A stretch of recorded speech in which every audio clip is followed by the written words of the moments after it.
Hey everybody, it's JuiceMan3941 Gaming Roundtable. That's right, discussion of all things games. And tonight's episode 5, I told you I was going to bring another one, is called The Middle Market Returns. Sort of. Anyway, as you know, you just got done listening to Eric Clapton After Midnight, the 1988 version, great blues version, the great guitarist Eric Clapton. I don't have any rights to that music, folks. I'm just using it. All rights are reserved, and I do not get any money for using that song or using these videos. Hopefully I don't get copyright striked or some bullshit like that happens on YouTube. Anyway, folks, tonight's episode is called Middle Market Returns, sort of. You know, not too long ago, the middle market was something that really kind of drove the game industry forward in many ways. And as I'm sitting here playing this wonderful RPG, harkens back to some of the older RPGs of yesteryear. This is called The Wasteland.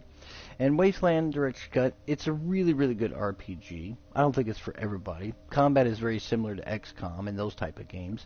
And it's a very well-designed, micromanaged type role-play game, as you can see here. I'll put the controller down so I can talk a minute about this subject. And since it is after midnight, I have to discuss the middle market because back in the Xbox 360, even back before that on the original Xbox, and you're talking PS2, PS3, and the other systems, including GameCube and Nintendo 64, and on through the history, there's always been this wonderful middle market. And what the middle market to me is defining as this, you know, where games, they come out, and you have the AAA titles that come out every year. And for those in the know, you know, let's just talk about, you know, your Assassin's Creed, your Gears of Wars, you know, and those type of games, those AAA, triple tier titles. They were the big budgets and the most expensive and all that good stuff there. Now, between those games, though, because they come out either once a year, every couple of years sometimes, a year and a half, or whatever it is, there's always a bunch of games that come out in between. They might be $60, they might be $50, they might be $40. Games that may not have the biggest budgets, but they usually come from either the same studio or unique studios that put out little niche games here and there that create these wonderful middle market.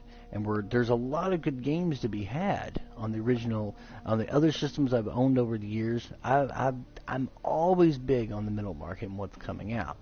And there for a long time, though, especially in the last couple of years of the life cycle of the PS3 and the Xbox 360, what we really had going on was just a decline. And this is when I subscribed channels to Razor Fist, Razor Harlock did do a downfall of that death thy middle market thy name, is because he was a big fan of the middle market. Now the middle market, you know, games, let's go even with your 360. Middle market games were like Darksiders 2, which was this phenomenal game, but it wasn't like a triple A type title. Maybe not got all the advertisement it gets, but it was an excellent game, and it was part of the middle market. Velvet Assassin, a really well executed stealth game. Dark Sector, third person cover game, again, all middle market games. And even one of my personal favorites, Dark Star 1, Broken Alliance, which was an excellent spacing sim, it was also part of that middle market. But then we started seeing a large decline of the middle market, where it seemed like every time you turned around, because now they need to put them out every 10 to 11 months, there's a Call of Duty around the corner, there's an Assassin's Creed around the corner, there's another Batman, there's another this, there's another that.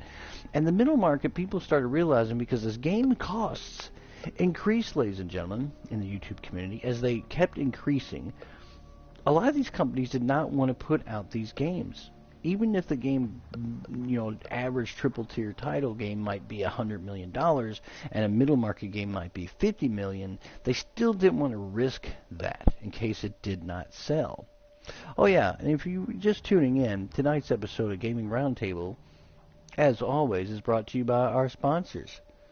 Tonight's episode of Gaming Roundtable is brought to you by Beer in the Throat.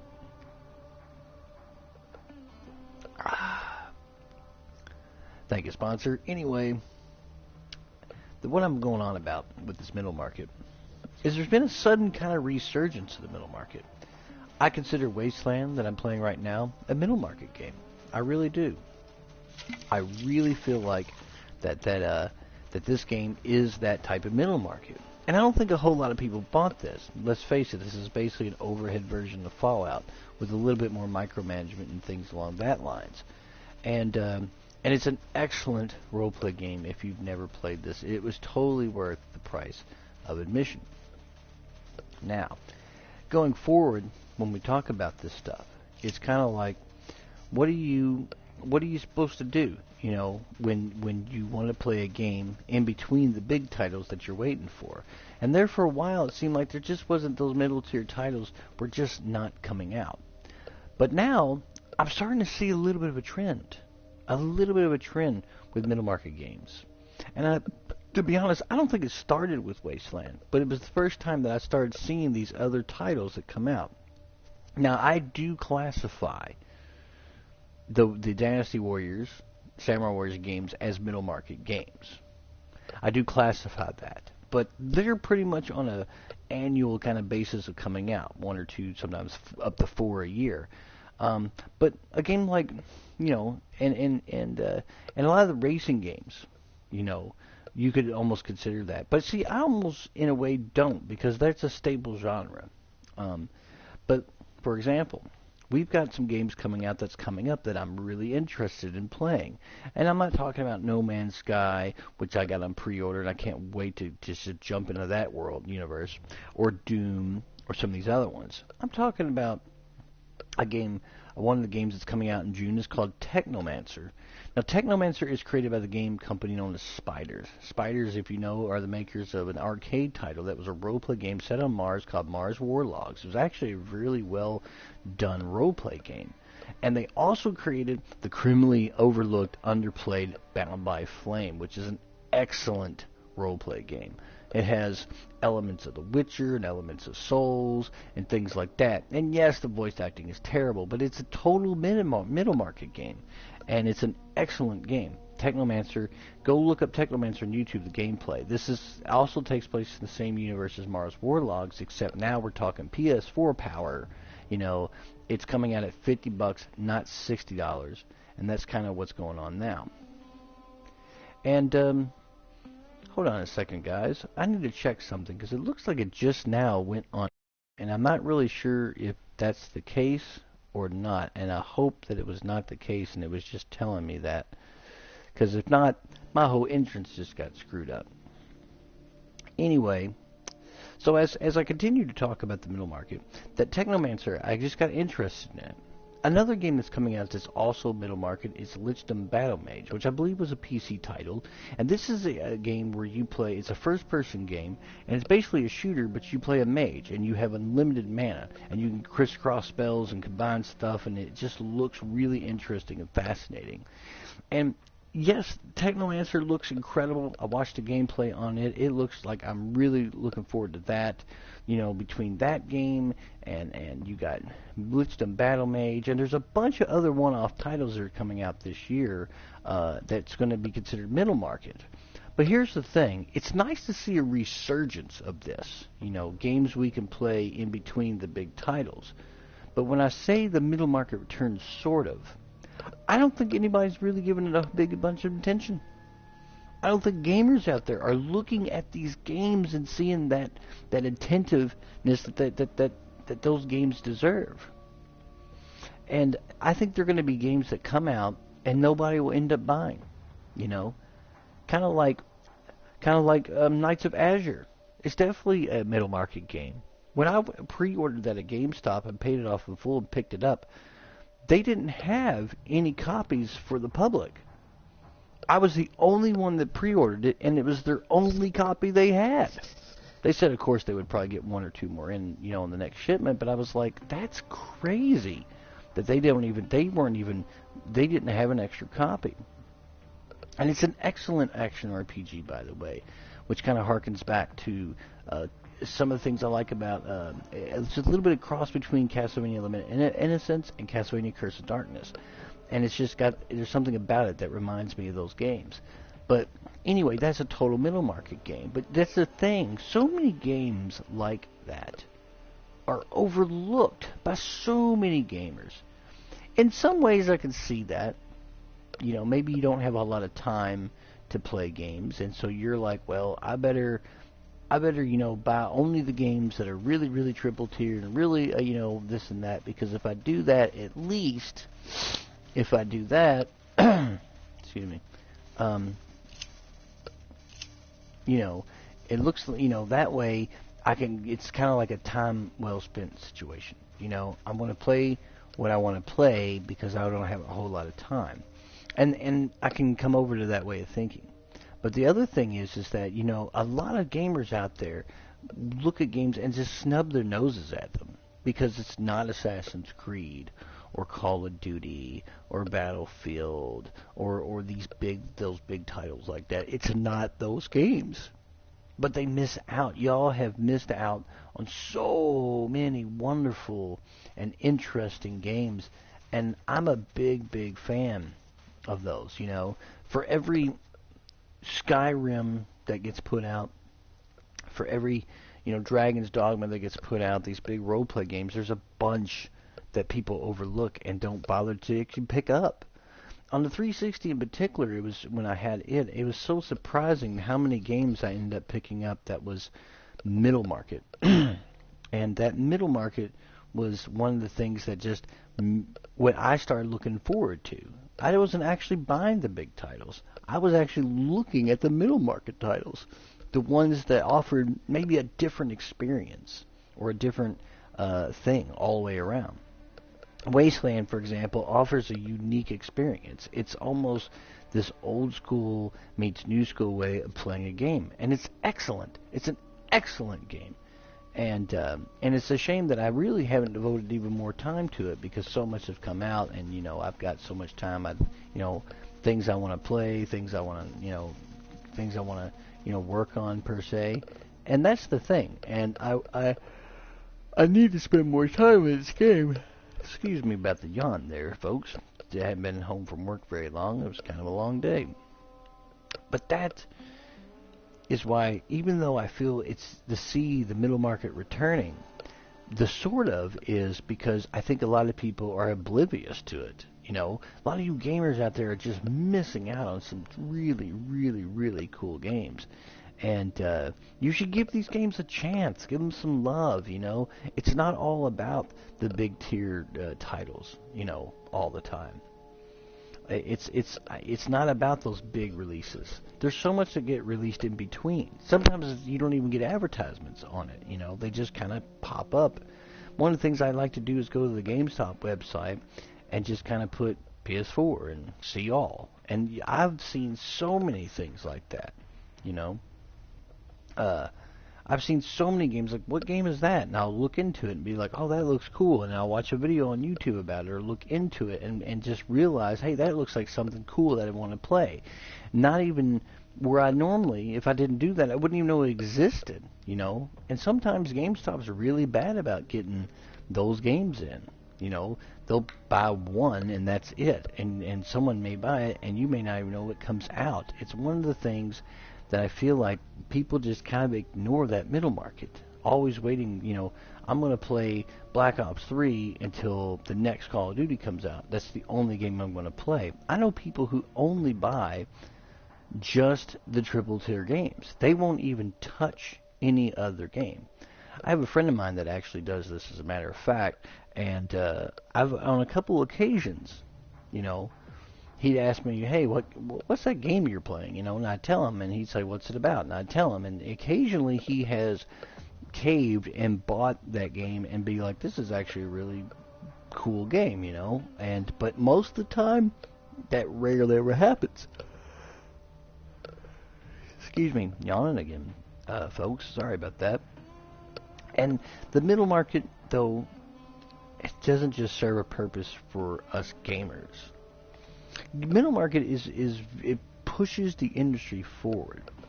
Now, a lot of people might disagree with that. Like, what do you mean? How does it push the industry forward? Because middle market games in many ways, are a testing ground for companies, bringing out games, whether it's action or adventure or role play or a combination. Seems like role plays in everything now in some kind of way or shape or form, and it allows the middle market lets the industry. It pushes it forward because, it's those games that come out before the triple tier. It's those games that might generate some revenue for these companies in order for them to continue to put out bigger and better games. And the middle market drives the industry because the industry could not survive, on just Madden alone. Just Assassin's Creed alone, Call of Duty alone, Battlefield alone. It can't survive on just a dozen games that hope that sell really well every year. It can't. So it has to put out games, that bring in the masses, something for us to play and get into and buy before that big title comes out. And that's, I think, one of the biggest important aspects of the middle market. But like I said, the sort of issue that I have, gamers, is that there's so much that you all miss out on. You just ignore a lot of these titles. So even though we're getting a lot of these middle tier titles coming back, people are not really paying attention to them. And to me, it's a crying shame. It deserves better. It needs to be better, in my opinion. And I wish gamers would spend the time and look into these games. Do what I do. Go on GameStop's website. Look up these YouTube videos. See what people are saying. I think it is really, really crucial because I have figured that out that if I didn't do that, I would have missed out on dozens of really, really fun games. Were they the best games? No. Were they like the be-all, end-all? Absolutely not. But they were totally worth my time and my value to check them out. Sorry, got a word from our sponsor. Tonight's episode of Rain Gaming Roundtable is brought to you by Beer in the Throat. That's good. Back to you. Thank you, sponsor. JuiceMan3941, if you're just tuned in.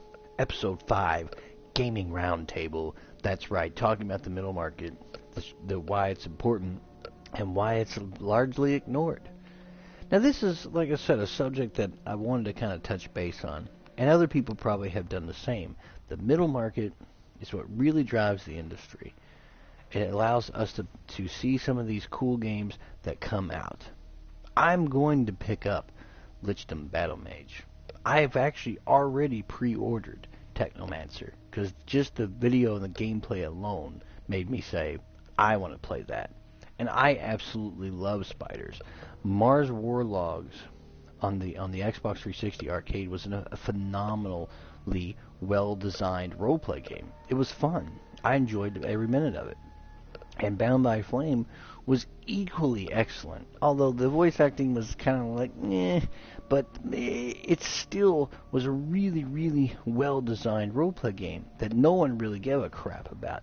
Yes, it came out on the old systems and then ported later, but it's really well done. It's a good game, with great crafting and good combat and good roleplay and excellent music. And Spiders really, I think, deserve some credit for putting together a game that's really well designed.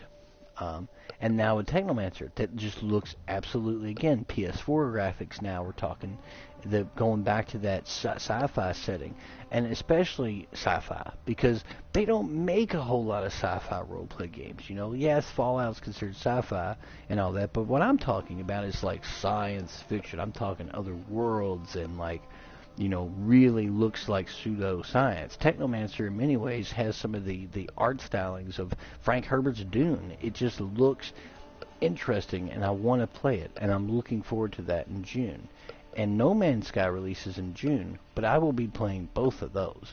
And that, even though one's a big title that's been coming out, and the other one pretty much is a middle market game, I'm still, I went ahead and pre-ordered them both. Even the girl at GameStop was like, Technomancer, what the hell is that? And that's what I'm talking about. The middle market is so ignored. We got to give this middle market some love, ladies and gentlemen, some love. And that's what I'm talking about.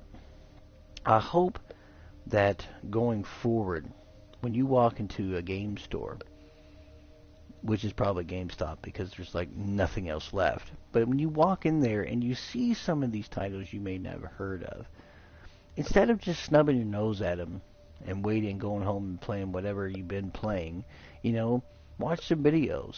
Maybe take a chance on it, especially if it's used. You can always return it. Yeah, you're inconvenienced returning it, but I'm just saying, you could always buy it and be like, hey, this is actually pretty cool. You might find something you really, really like. Yes, I really like Oblivion. Yes, I really like Two Worlds, two big launch titles, but I would never have played Divinity Ego Draconis if it wasn't for them two games, because it kind of put me in that mood, and that was a middle market game, right?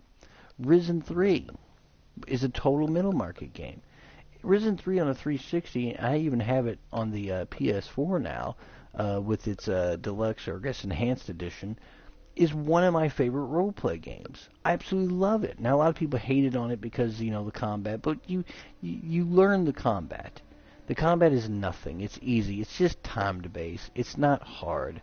I was able to get through it no problem, and it's a really fun role-play game. And again, I'm not so hell-bent on trying to play just the top-tier games, as I absolutely love Dragon Age Inquisition, right? But I absolutely hold the same regard for it as Risen 3 is on the same level, in my opinion, because they were both excellent role-play games. I enjoyed every minute of it. And again, middle market titles.